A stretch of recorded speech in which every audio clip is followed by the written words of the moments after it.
I really hate that in the past I found myself observing thoughts about this person is nice now, but what if he's gonna turn bad?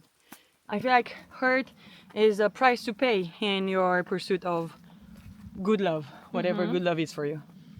Let's be honest about some of the things we've done that are not necessarily us, but we've only done it because everyone says this is how you should act instead to protect yourself such that you don't experience that hurt again. I know I don't do that. Like my You've friends, never done it? no, my friends tell me what to do. My friends, they give me advices, Yeah. and I constantly keep ignoring them. But for example, what I did, yeah? Yeah. I maybe started to consider, oh, you should wait more time before replying. Oh yeah, this kind of Yeah. yeah. Or you shouldn't give that much. For example, you know, I love giving gifts. Like I love. My sister hates me for this, okay? She's like, she's finding my surprises and then she takes them and it's like, no, you won't be doing that. So I implemented some things and I told myself, okay, I'm going to do this in like 3 weeks if the guy is still nice. And this is something that I implemented. I for sure did this kind of things, like not replying directly, stopping myself from buying gifts, blah blah blah. But then, Writing I miss you too fast. yeah. But then, at the same time, I decided that, for example, with the last situationship I had, I was like, fuck it, I'm just gonna be myself. You know, I'm gonna show him who I am, and if I feel like doing it, I'm just gonna do it. If he's not gonna like it, he's not gonna like it. That's also an And like this is gonna end up fast. Exactly. It's like a natural selection. Exactly. So there are two things that you can do after you're hurt. You can either start to perform someone, thinking that's the person, that the protected self is going to get you somewhere better. And you're going to probably fail because you cannot perform love and expect to get something for you. Yeah, exactly. You cannot perform yourself.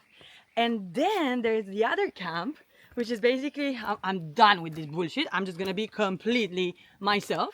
And then you start acting like who you are with your friends. And either they're gonna appreciate or not. Exactly. Either they're gonna like the person you are. You're or not. literally repelling everyone who is not ready for whatever you want. Exactly. You want to communicate every day? Great. You won't make great You communication. answer fast, the guy likes it, great. Exactly. If not, or at least if they don't, at least you're going to communicate that, right?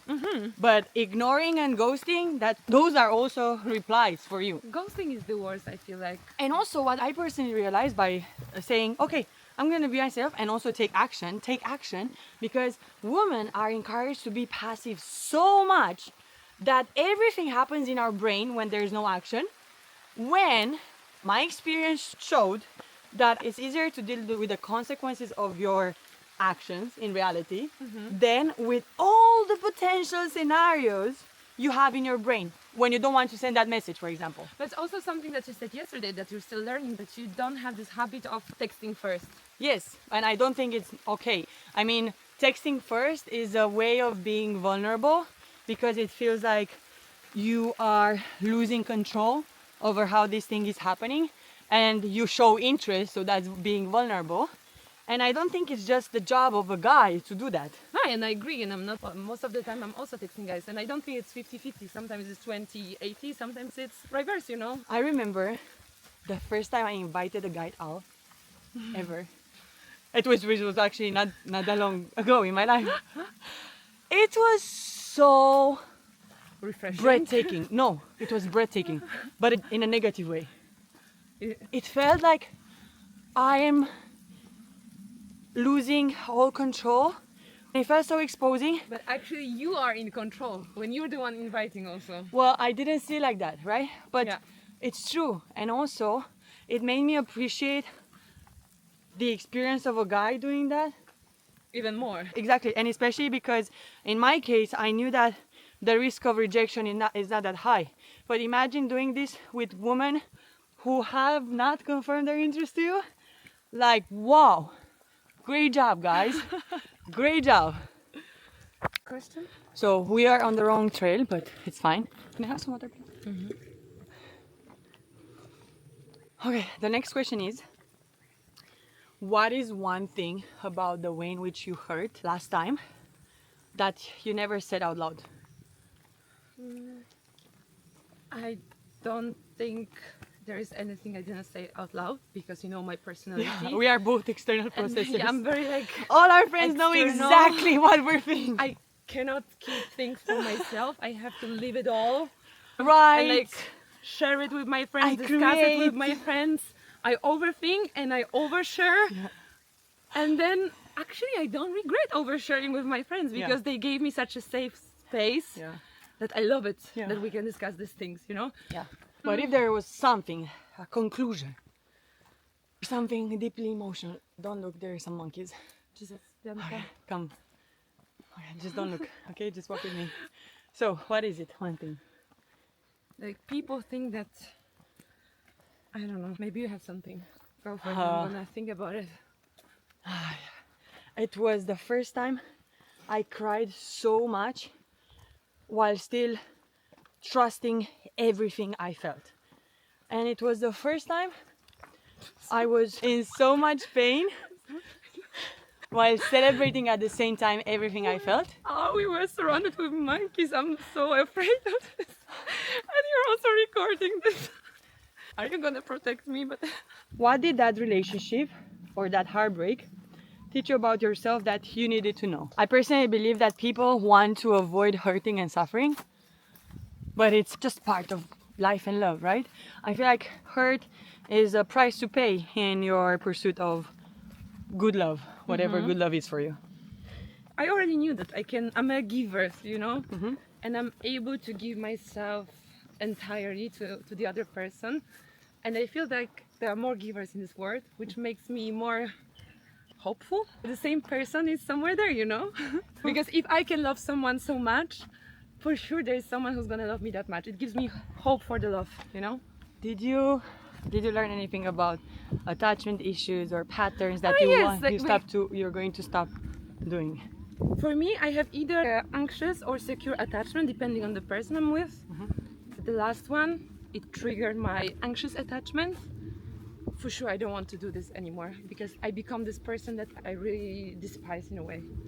Like overthinking, analyzing every message. I really can do that. That's not me basically, you know? What Or about you? it is maybe a part of us. I think we all have shadows, and there are different people who bring some things in us, and then other people will bring the good Like good the light in us. security, yeah, the Yes, good exactly. light. Exactly. The first heartbreak I had taught me so, not taught me, made me question everything I thought about my self-worth and made me discover all my issues basically. It was so bad. And then I climbed out of that darkness, and then the last heartbreak confirmed everything I learned about who I am. For the first time, I got that heartbreak, but I was completely grounded in my own value. I really wish everyone to get to a point where they can walk away and be so happy with their choice and just know exactly what they want, then also know who they are, know their value. Basically, I was just thinking, okay, even beyond this, beyond romantic love, I have such a great love from my friends, from my family. My life is good, and I'm a nice person, and I'm ready to give so much. Basically realizing that it's not I you think- that was the issue, it just like didn't work out because. Yes, but not only that, in a way, for the first time, I don't know if it's good or bad, but for the first time, I felt proud. I felt like I'm not losing something. Yes. I am winning myself through this. You're committed to your values, you don't change your personality, you don't chase, you just like walk away because the things didn't work out. Yes. That's it. You're not losing yourself entirely. But I think that's it. Sounds very easy, but it's a That's process. it. Yeah, it's of course It's a so process. much process, and I think it helps a lot to write. For example, at the first moments when you are heartbroken, write down all the bad thoughts and look at them and try to face them on paper, because most of them will feel like stupid ideas, expressions of your deepest fears. We also talked about sport. Sport makes you a bit numb, as you said, Yes, but it's something that helps and to- gives you dopamine and Yes. all the good hormones. And also keeping myself busy, going out, but not going out and doing like crazy parties, but having dinner with your friends, sleep Yes. over with your friends, going to the theater, to the cinema, watching new movies, reading books. Just keep yourself busy to reflect on.